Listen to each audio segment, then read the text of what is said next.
Welcome to our US Briefing Show. Today, we're taking a lively journey through history, energy, and international power plays. First up, Boston commemorates the 60th anniversary of Dr. Martin Luther King Jr.'s 1965 Freedom Rally, where he called for civil rights and economic justice. Interestingly, this event comes amid rising political tensions, with the Trump administration attacking diversity and inclusion efforts, including funding for important institutions. King's son, Martin Luther King III, spoke passionately about the ongoing fight for equality, reminding us that the promises of justice are still unfulfilled. Next, let's talk energy. Big tech's insatiable demand for electricity has turned old coal-fired power plants into hot commodities. President Trump has even used emergency powers to keep these plants running, mainly converting them into natural gas and solar sites. These sites, like Pennsylvania's Homer City, are now hubs of innovation, providing new economic hope for communities that once relied on coal. It's a fascinating shift, turning the old into the new in the energy landscape. Finally, in international news, North Korea's Kim Jong-un attended a grand ceremony launching a powerful new warship. This 5,000-ton destroyer, built with mostly domestic tech, highlights Kim's focus on military strength and preemptive defense. Kim's message was clear: North Korea is building a formidable fleet to face regional threats, especially from U.S. forces. His daughter Kim Joo-ae was also present, signaling the importance of this military milestone. That's all for today's quick tour of history, energy, and international might. Please continue to stay tuned for more detailed updates.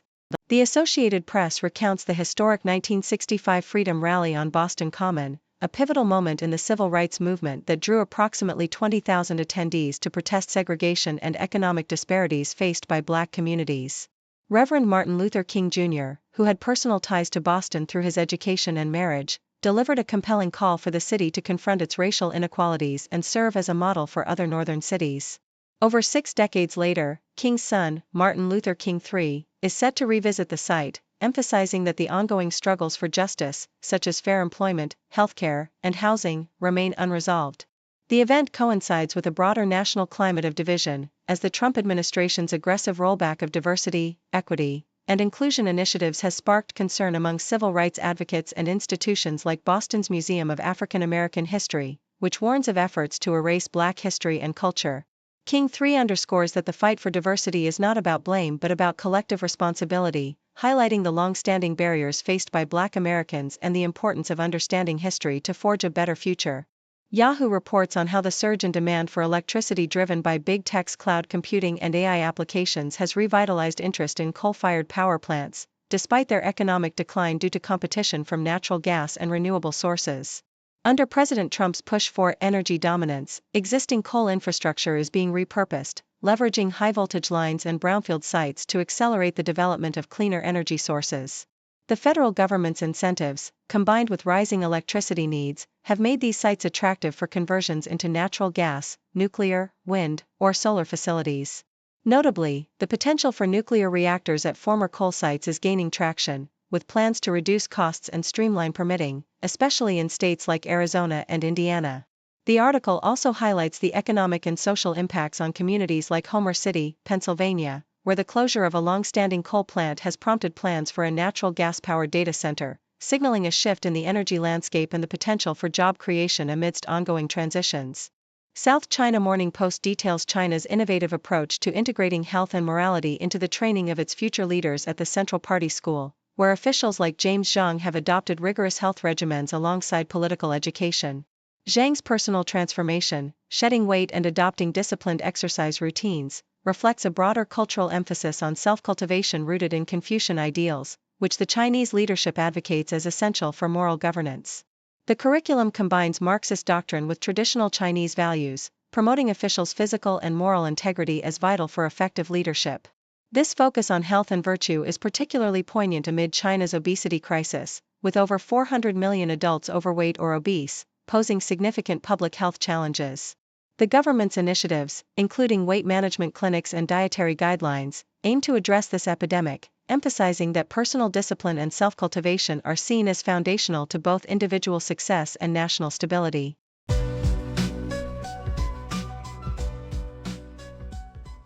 The South China Morning Post highlights the urgent need for Hong Kong to implement a statutory registration system for counselors, emphasizing the potential dangers of unregulated practice.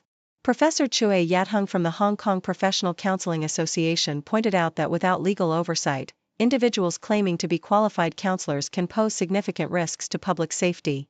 The association's attempt to regulate practitioners through its own accreditation system has been limited, and legal challenges surrounding privacy laws have prevented the public disclosure of misconduct cases.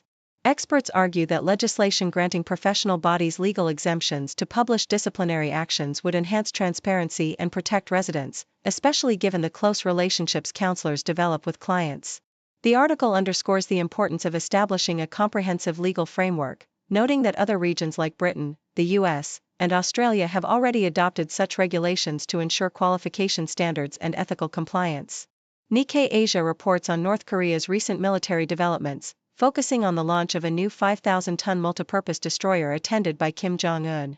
The event, held at Nampo's shipbuilding dockyard, marked a significant milestone in North Korea's naval expansion, with Kim emphasizing the ship's advanced weaponry and rapid construction, completed in just over a year using domestic technology. The vessel, named after revolutionary fighter Cho Hyun, is equipped with missile launch cells capable of carrying North Korea's existing missile arsenal, signaling a potential increase in preemptive strike capabilities. Kim Jong-un's speech underscored the perceived threat from U.S. strategic deployments in the region, including joint drills involving B-1B bombers, which North Korea condemns as rehearsals for war.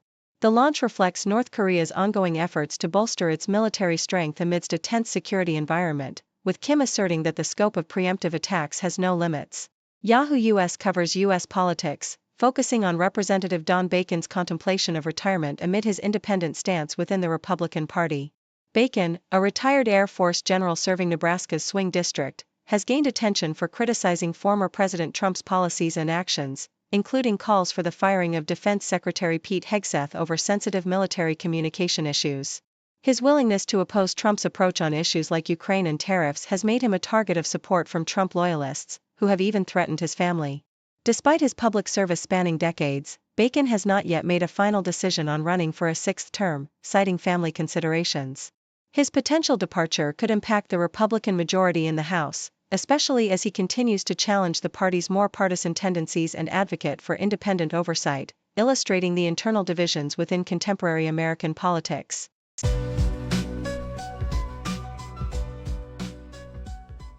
South China Morning Post reports that China's approach to the United States has shifted dramatically since Donald Trump's first term. Initially, Beijing sought to foster personal diplomacy, exemplified by Xi Jinping's visit to Mar-a-Lago in 2017, which aimed to build rapport and stabilize relations. However, during Trump's second term, China has adopted a much more confrontational stance, responding to tariffs with a series of countermeasures and escalating rhetoric that condemns American bullying.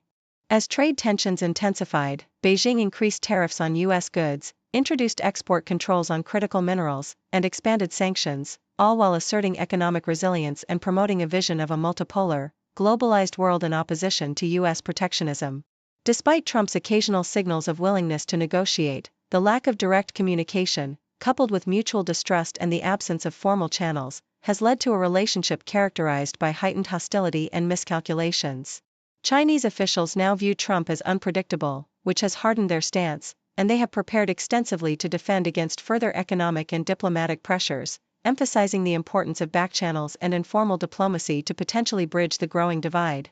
Meanwhile, Yahoo US covers the political turmoil in Virginia, where Republican John Reed, the first openly gay candidate for statewide office in the state, faces intense pressure to withdraw from the race for lieutenant governor amid allegations connected to a provocative social media account.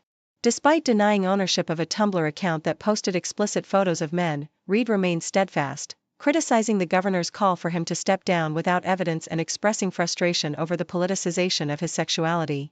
The controversy emerges just before early voting begins and follows the resignation of his only Republican opponent, further complicating the race. Reed's situation underscores the heightened scrutiny of politicians' online presence, especially amid recent incidents like the Virginia Democrat Susanna Gibson's scandal involving a leaked live-streamed sex act. Despite the mounting pressure and calls from conservative groups for him to step aside, Reed emphasizes his commitment to his campaign and his values, refusing to be silenced by online attacks or political demands. This episode highlights the ongoing challenges of navigating digital reputation and partisan expectations in contemporary politics, with Reed asserting his resilience in the face of controversy. Thank you for tuning in.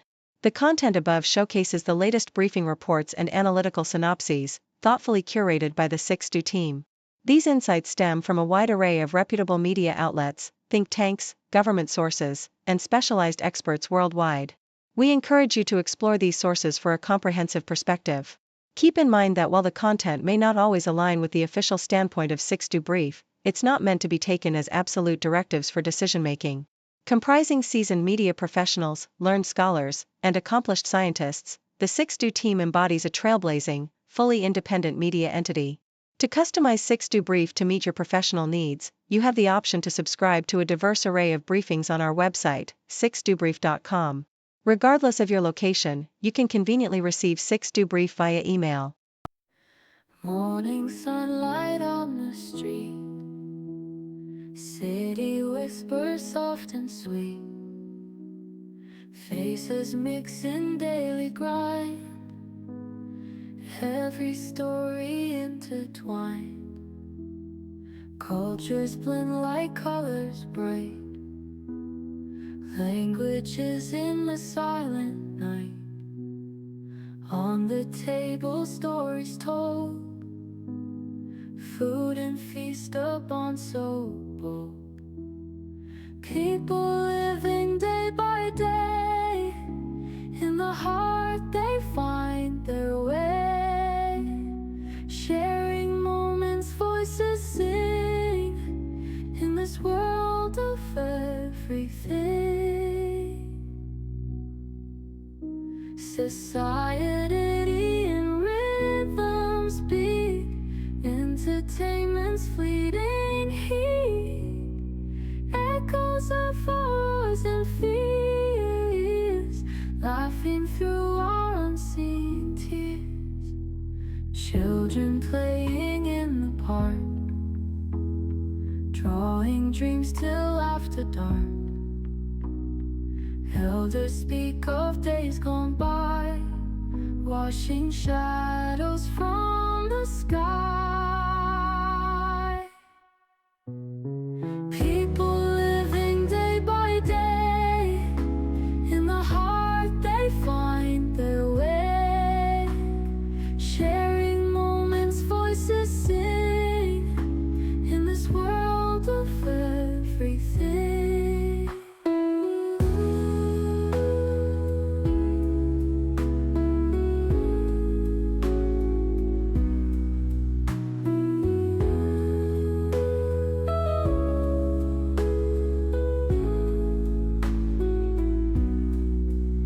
Society